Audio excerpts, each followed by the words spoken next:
Hi, everyone. I'm Amanda Jefferson. I am the owner of Indigo Organizing. I'm based just outside of Philadelphia in Westchester, PA, and I help busy people conquer their digital clutter and reclaim their precious time.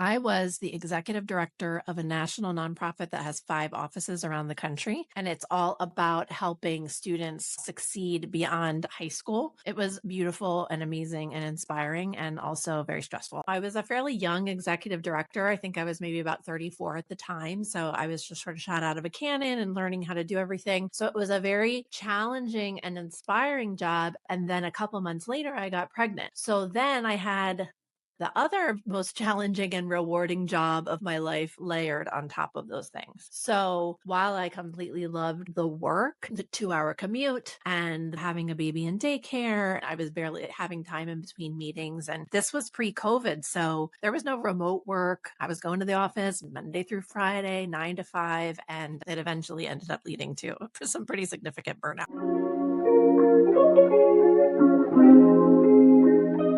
So I think for me, my happy place has always been just trying to make order out of chaos. If I would be super stressed out, you'd find me in the linen closet. And we would always have those team building meetings at work that were like, if you could be anything besides this, what would you be? And somebody would be like, I'd be a rock star. I'd be a professional organizer. And we'd all laugh like, he.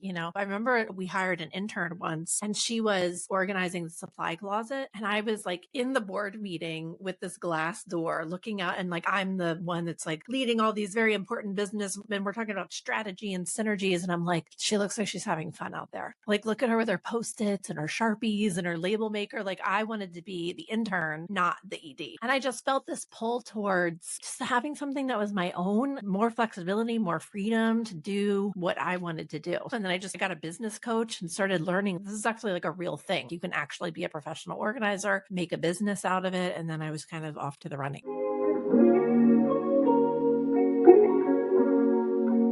I tell the story as if it was this easy jump, but it really wasn't. I would definitely say that I went through sort of an existential crisis. And for me, it circled a lot around my 40th birthday. I was in this space of education reform in the city of Philadelphia, dealing with kids with such high risk factors and poverty. And I wanted to be this education reform leader, and to do that, you can't just dial it in. You can't just show up at work exhausted every day. You have to be leading a team and really be passionate about this issue. So I remember I got together with a bunch of mentors at the time and I was just saying to them, guys, I had lost my mojo. I don't know what to do.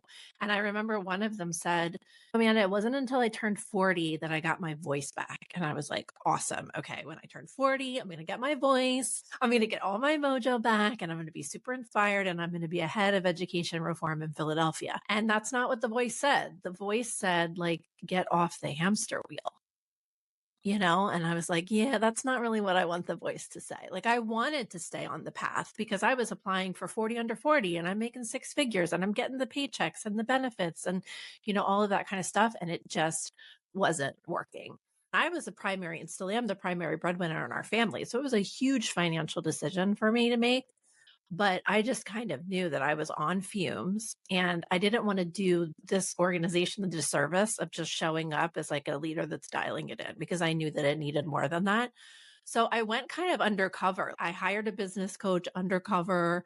I learned that Marie Kondo was going to be training and I did it for 6 months without anybody even knowing anything was happening. I was trained by Marie Kondo. So I'm one of the world's first certified KonMari consultants. So I spent the first, 6 years of my business life in people's homes, helping them decide what sparks joy. And now I'm helping them just get rid of all the digital clutter that does not spark joy now. So I actually took that class in Japanese. I don't speak Japanese, but it was all translated. And then once I finally got to the point where I was like, I think I can make this work. I had designed a logo. I had done a website.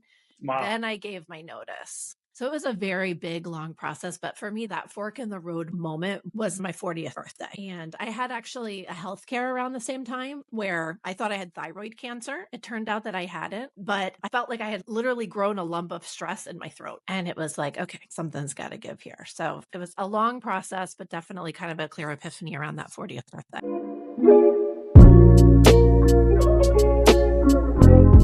Yeah, for sure. But at the same time, I also felt like, hey, I'm a pretty marketable person. I have my MBA.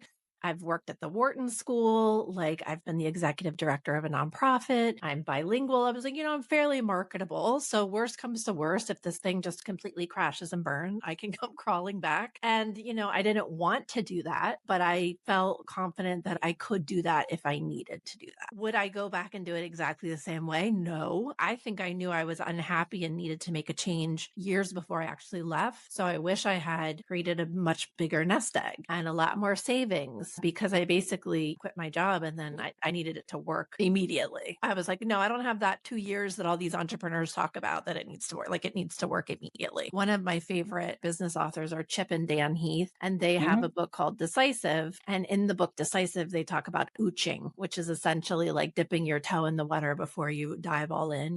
And I think if I had had a job that was less demanding and didn't have a little one at home and had a little bit more time to ooch, I think that would have been a much smarter thing, but I didn't have time to add one more thing onto this other thing.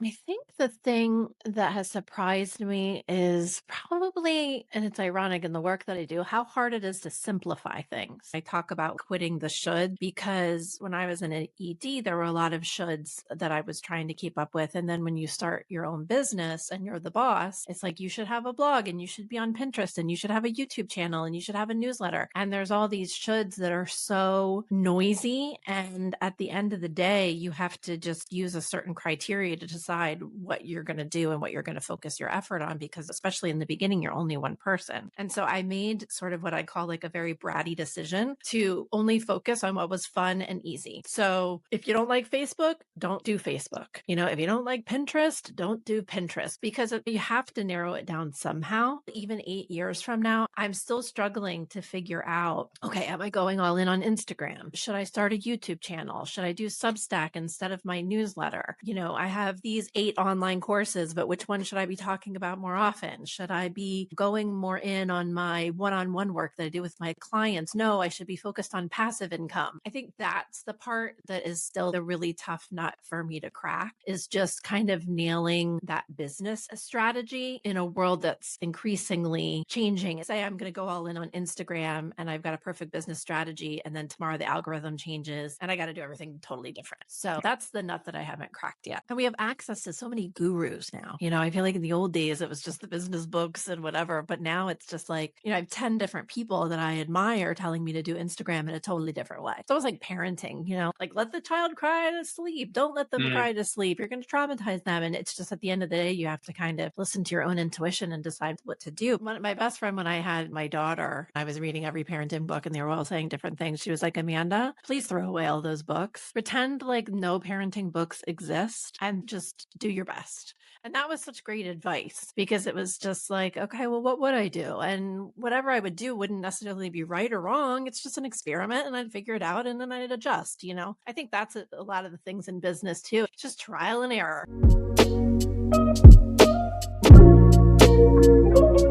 Well, first of all, I think probably just surviving. As a business owner, we all know the statistics, and we all know the statistics about women business owners in particular. And so I'm just incredibly proud of just having survived, and having survived through COVID and having to be really savvy to get through that time. So that's a big thing. But I think another big win for me was when I landed a TEDx. That was really exciting because it was very humbling. I actually hired somebody, a friend, to help me with it. And when I shared with her my first application, she was like, yeah, this sucks.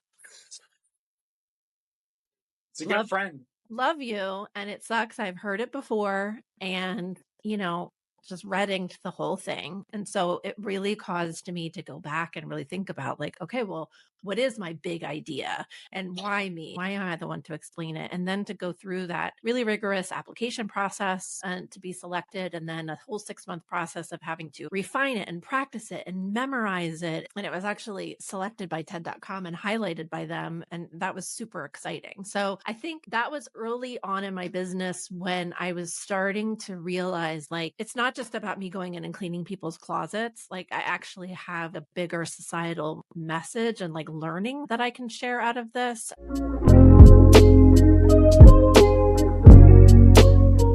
Wow. First of all, I would tell her to stop wearing pointy high-heeled shoes because they just really damage your feet. I would say do your own thing. You've been doing other people's things for a really long time. You've learned so much, you've grown. You have so many skills that you can take to do your own thing. And I would say, but get ready, save, take a couple years, get a nice nest egg going. But there's just like a whole world out there, and it doesn't have to be climbing the corporate ladder. It doesn't have to be white knuckling it through a day when you literally don't have time to go to the bathroom. You can do your own thing. You don't have to just toe the line and stay on this sort of traditional path of success. I think I would probably tell her to read that book, Decisive by Dan and Chip Heath. And I would tell her to look into that idea of ooching, because I think at the end of the day, I did sort of ooch. I did hire a coach and think about it before I kind of put my notice in. So I think I would just kind of tell her to play while you're getting that steady paycheck, while you're getting those amazing benefits. Give yourself the freedom to play a little bit and to think about, and how do you want to kind of seize the day? I lost my sister to breast cancer in 2020, and just a Sorry to hear couple of that. weeks later, I lost my dad. Wait, So I was going through all of that, all of those illnesses and everything after I had started my own business. And because I had done that, I had the time freedom and the flexibility to be able to be literally at their bedsides for months. And if I hadn't have left my job, have been running board meetings remotely and traveling and figuring out all of this stuff, and then having their illnesses and feeling absent. And so I think I would probably tell her, you don't know this yet, but you're going to learn really soon that life is short, and being available to the people that are most important to you, including your daughter who started going to daycare at 11 weeks old, you don't get that back.